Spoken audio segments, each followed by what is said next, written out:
Christy Muse, and I'm the Executive Director for Friends of the Pecos River, and I'm thrilled that all of you are here. Thank you for being here. This is like a really diverse group of people. We have landowners here. We have folks from the university at Sul Ross, from Texas Tech?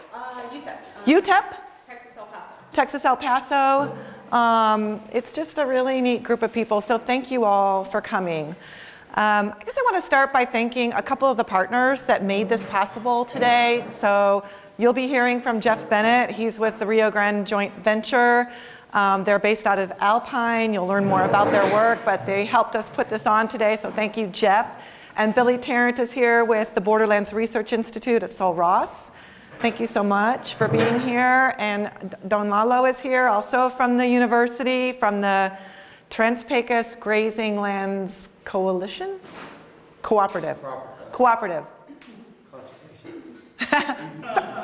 And also Elaine Habe with AgriLive. Thanks for getting the word out, and thank you so much for being here. I really appreciate it.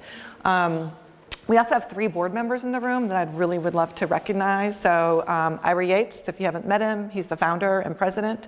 William Simpson is here, he's a landowner just upstream and a newer board member. And Julie Louie is also one of our board members, and she's from the Uvalde area, so thanks you all. Yeah, we want this to be really casual today. Make yourselves at home, there's food, there are restrooms over here.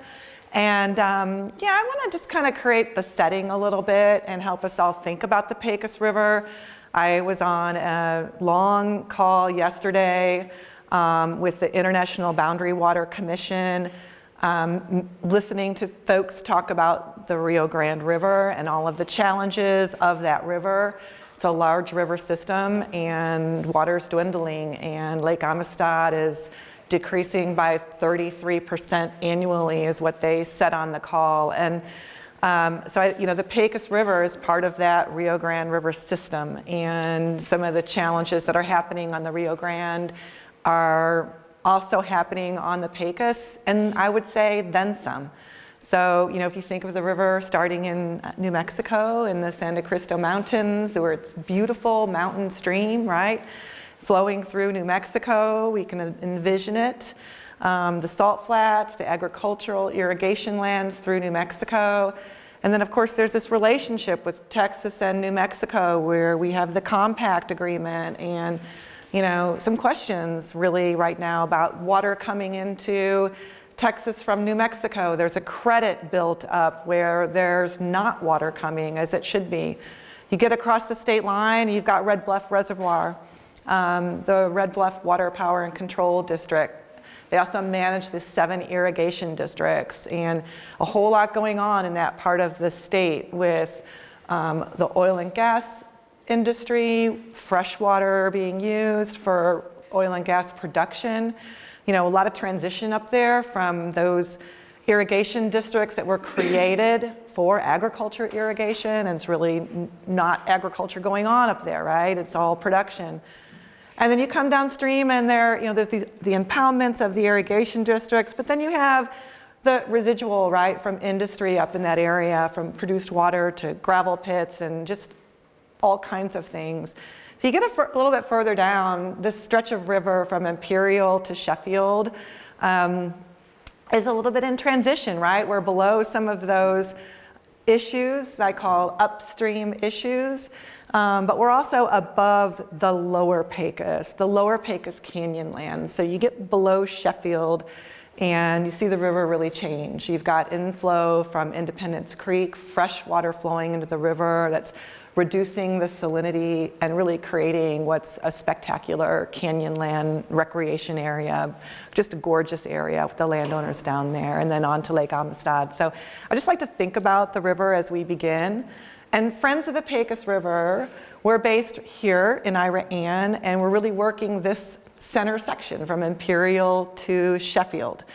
And we realize this is a long, complicated river, and we can't tackle all the issues of this river as one organization right here.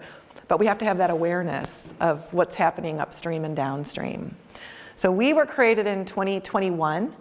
And we really have three main purposes of our mission that we're deploying here in Iran, and we're growing. We are working on, we're working on STEM education, so investing in the community, investing in the school district, and really wanting to see more education programs going on at the Iran Sheffield ISD. And I do want to recognize Patina Crowder. She is on a contract with us, and we've established this really cool model where Patina works for us. She's a retired science teacher, and she is providing, capacity, support to the students, support to the teachers, and just adding to the programming at the school. So she is helping with the advanced soil and plant science class. She's helping with the Pecos River 4-H Club and the aquatic science program, which is also in partnership with AgriLife. And she's also overseeing the Stream Team program that's actually doing water quality testing here. So it's a great program, and it's new this year, and I'm really so grateful to have you, Patina. I also want to acknowledge Abby. There she is with the camera.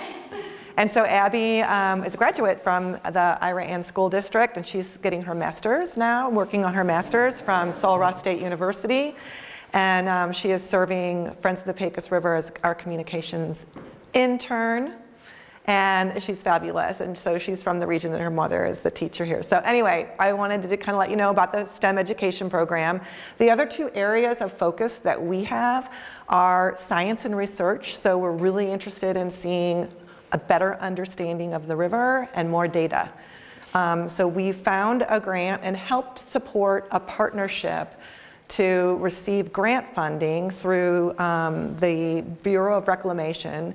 And that funding is going to Southwest Texas Research Institute, where they're going to be doing a characterization of the river. It's a 2-year study, really looking at groundwater and how is that groundwater interacting or not with the river, and what's the cause and effect. So what's happening in this watershed, how can we better understand it, and how can the results of this study better inform landowners who want to advance stewardship along the river. So we're really excited about that. And then the other research project that we're doing is we just got funding to work with Sul Ross State and a professor there who specializes in biocontrol of salt cedar by deploying the salt cedar beetle. And so we just got this program funded, and starting in 2025, we're going to be looking at relocating salt cedar beetles, monitoring salt cedar beetles along the river. So STEM education, science and research, and then really the third leg of our work is stewardship, which is why we're here today. And we really want to find opportunities for landowners to meet each other, for landowners to connect, for them to learn from people like Jeff Bennett and Steve Nelly, but also to learn from each other, right? And see what's working and what's not. So we just have this vision that there is a connected relationship among landowners along the river, kind of working together towards a better future for the river. So we're young, but we also feel like this organization should be here to stay, right? Because the river is always going to need an organization caring about it. So that is Friends of the Pecos River, and again, I'm really happy to have you here. The way the program is going to work today is we have two speakers. We have Steve Nelly and Jeff Bennett.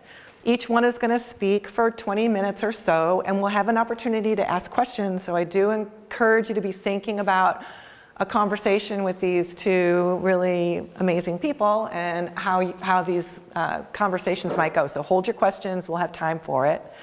And then at the end of the program, after Jeff, we have a really unique opportunity to go out into the field with each of these speakers. So Steve is going to take a group to the river, the Iran Pecos River Park, which is a really great project of the county commissioner here in Pecos County, who's really built this park on his own and very dedicated to it. And this park has also been a classroom, if you will, or a laboratory for the students who are studying riparian function.